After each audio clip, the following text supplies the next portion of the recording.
Assalamualaikum warahmatullahi wabarakatuh. Waalaikumsalam warahmatullahi wabarakatuh. Terima kasih atas kehadirannya Bapak dan Ibu. Ya, di sini saya akan mencoba memaparkan materi tentang Ki Hajar Dewantara dan filosofinya dalam dunia pendidikan, yaitu tentang pendidikan yang memerdekakan. Nah, terima kasih. Sebelumnya kita mulai materi, mari kita baca Bismillahirrahmanirrahim agar kegiatan kita pada malam ini bisa berjalan dengan lancar. Bismillahirrahmanirrahim. Amin. Akan saya tampilkan materinya.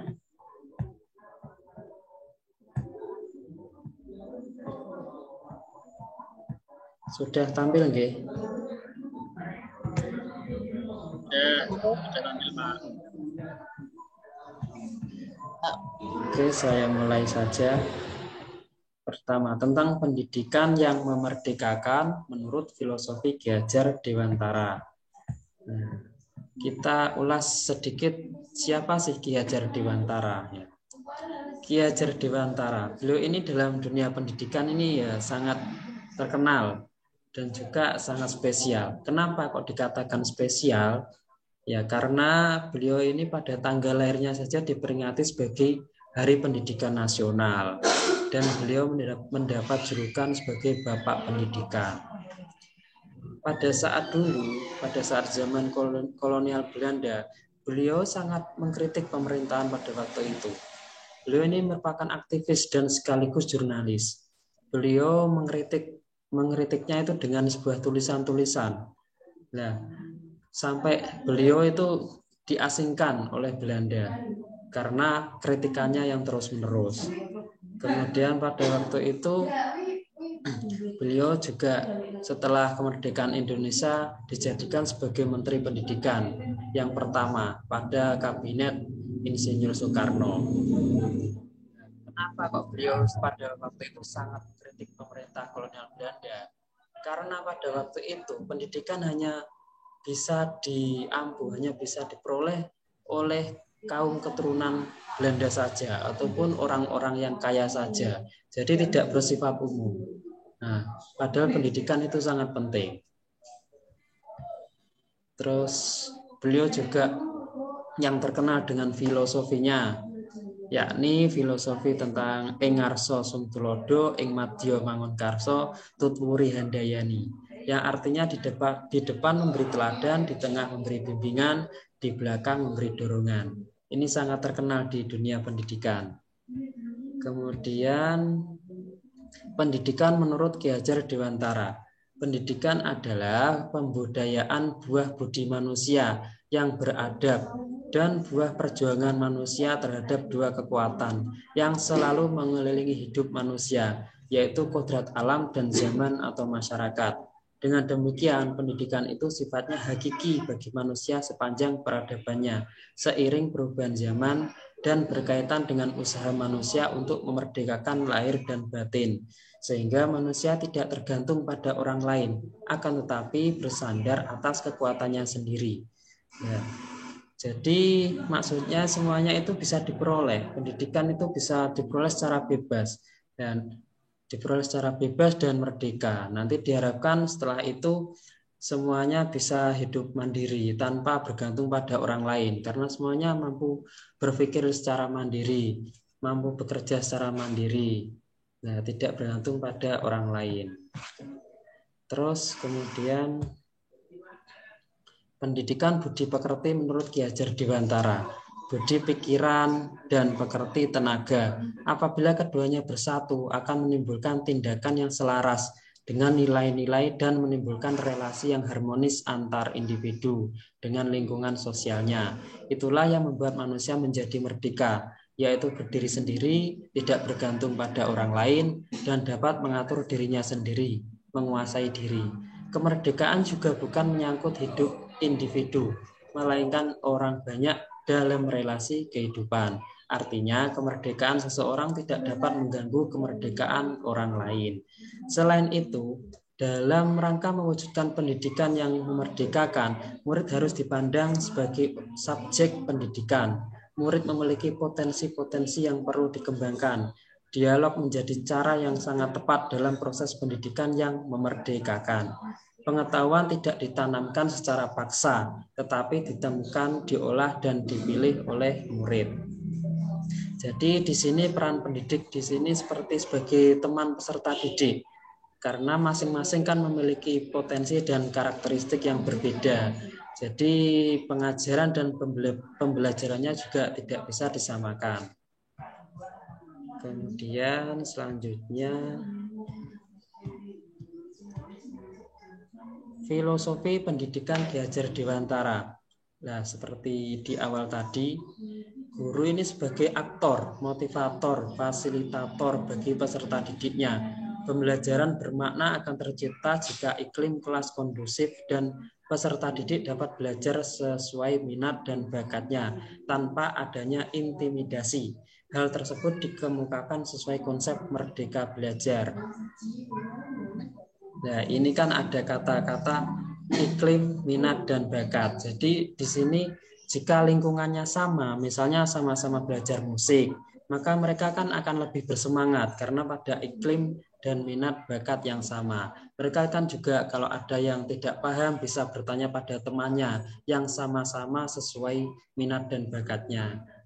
Nah, kemudian tentang filosofinya seperti di awal tadi, ing ngarsa sung tulodo, ing madya mangun karso, tut uri handayani. Artinya di depan memberi contoh, di tengah membangun semangat, di belakang memberi dorongan. Contohnya sederhana, contoh sederhana. Sebagai guru kita harus mencontohkan attitude yang baik di depan atasan, rekan, siswa, dan orang tua siswa. Guru memberi semangat menjadi motivator untuk siswa-siswinya.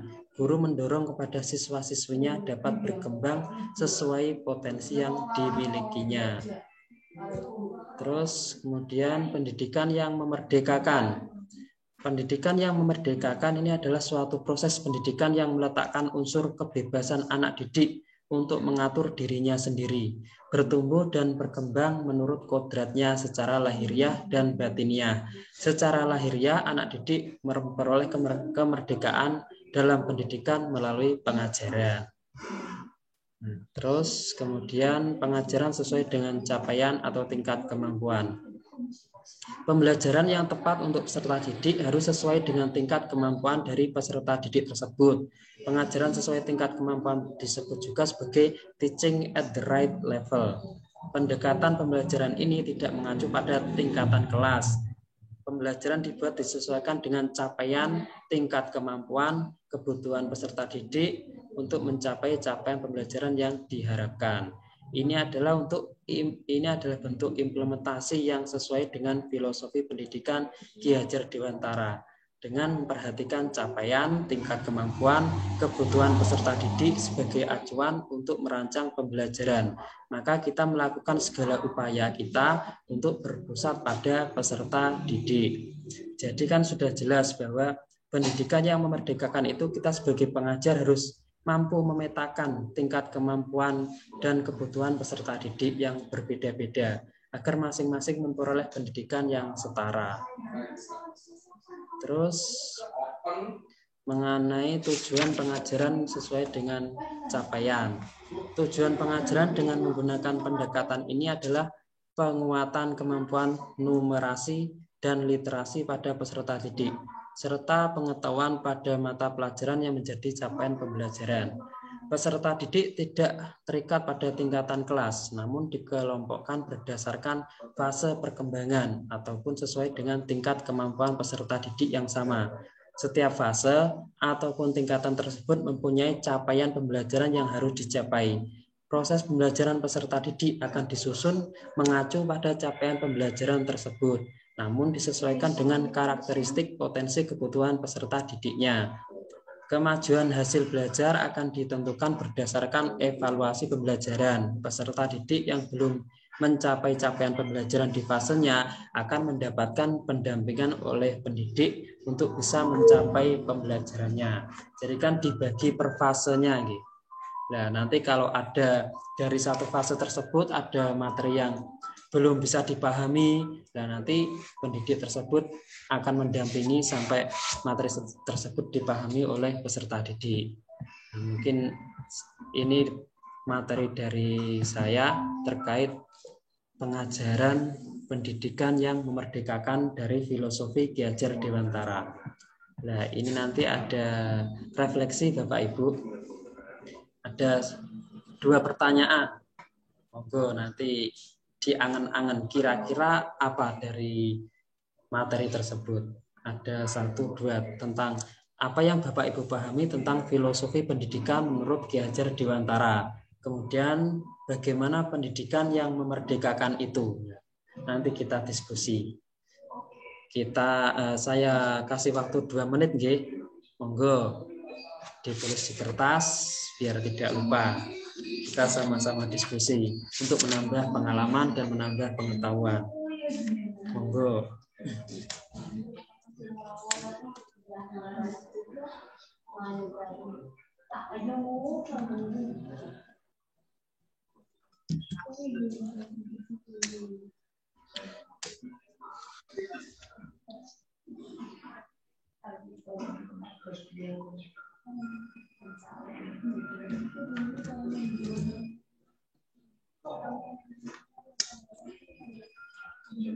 Sampun Bapak Ibu.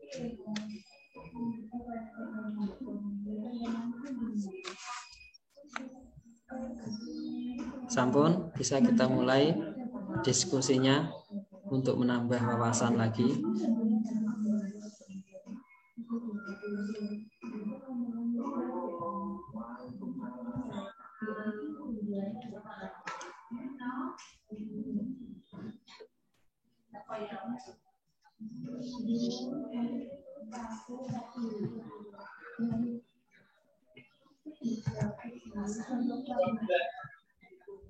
Sampun Pak Anas. Bu Ulya sampun.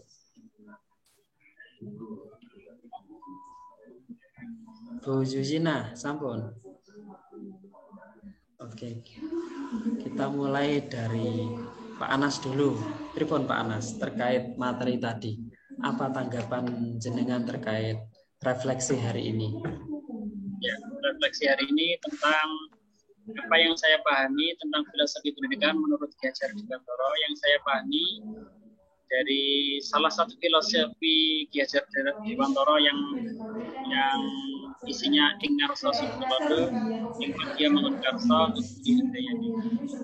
Ini menurut saya sebagai seorang pendidik kita harus bisa menyerap dan setidaknya mengaplikasikan filosofi tersebut dalam lingkungan belajar kita, seperti memberikan tauladan yang baik bagi peserta didik, baik di dalam kelas maupun di luar kelas, baik di lingkungan sekolah maupun di lingkungan rumah atau masyarakat.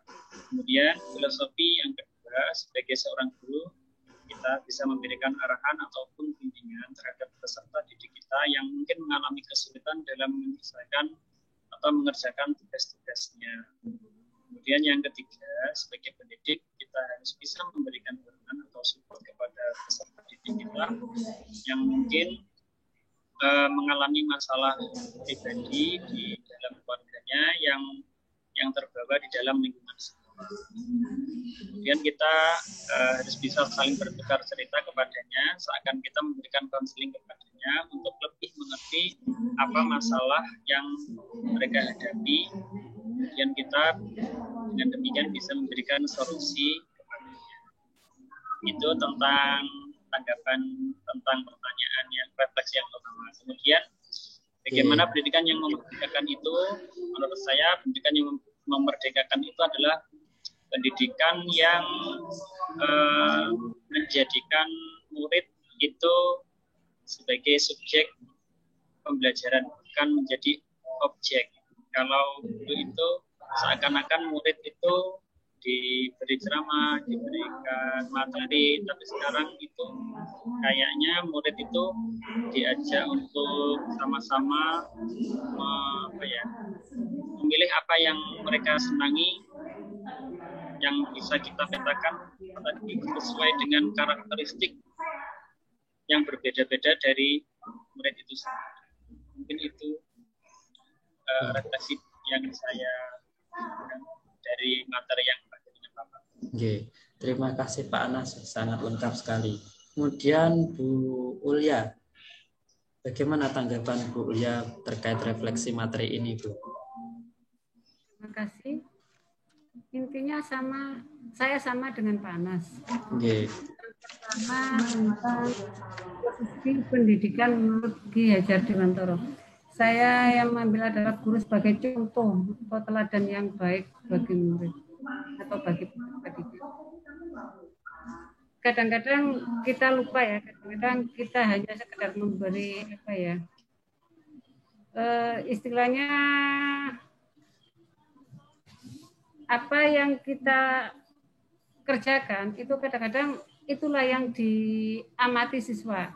Kadang ya manusia memang pernah salah ya, mungkin kita salah bicara atau salah tingkah laku. Tapi kadang-kadang anak-anak itu meniru apa yang kita lakukan. Makanya kita harus pandai-pandai menempatkan diri ketika berhadapan dengan siswa.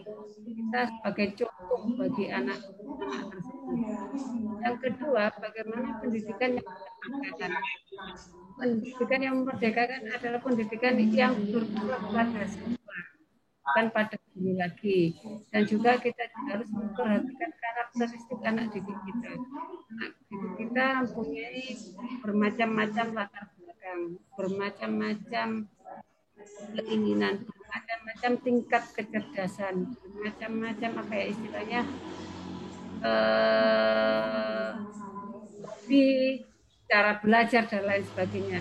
Ya mungkin kita tidak bisa semuanya mengikuti karakteristik itu ya, tapi kita ambil dari garis besar atau sebagian besar karakteristik anak didik kita itu bagaimana, itu ya yang kita lakukan. Itu yang saya sampaikan. Terima kasih. Oke, terima kasih Bu Ulya. Kemudian yang terakhir dari Bu Zuzina, pripun Bu, refleksi jenengan terkait materi ini.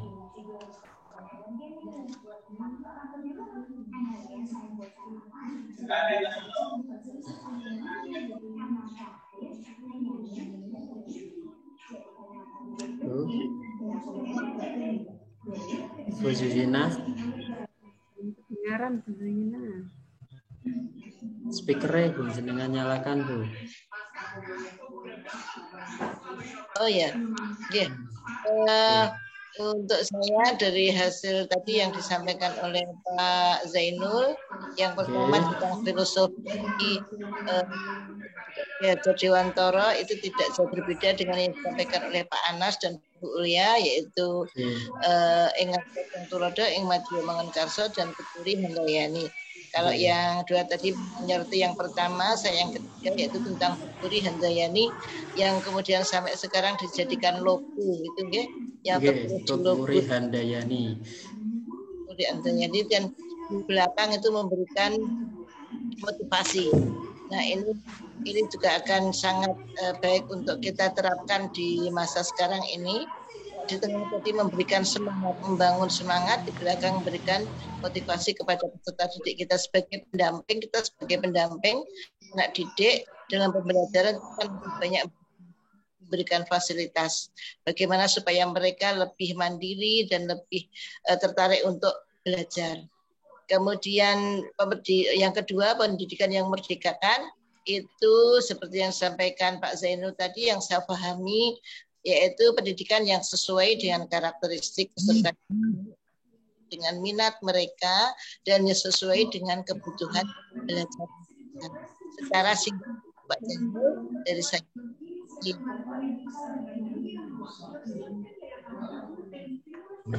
Oke, berarti bisa ditarik kesimpulan bahwa intinya semuanya sama.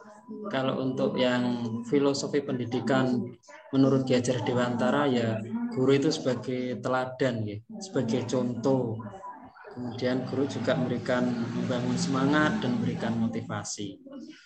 Terus untuk pendidikan yang memerdekakan itu ya intinya itu juga sama. Guru sebagai murid itu, peserta didik itu dijadikan sebagai subjek. Nah, kemudian kan berpusat pada siswa. Semua pengajaran dan pembelajaran berpusat pada siswa.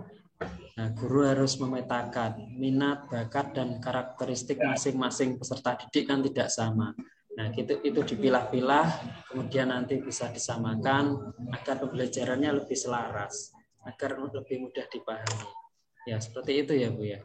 Ya, Pak Anasi. Terima kasih. Monggo kalau ada tambahan lain ataupun tanggapan terkait materi, saya persilahkan.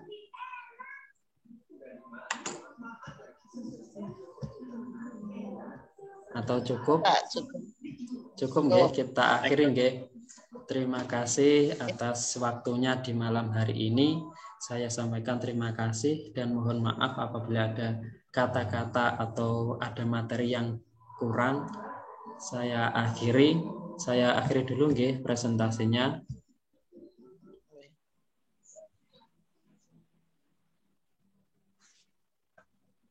Terima kasih, selamat beraktivitas kembali. Saya akhiri, wabillahi taufiq wal hidayah.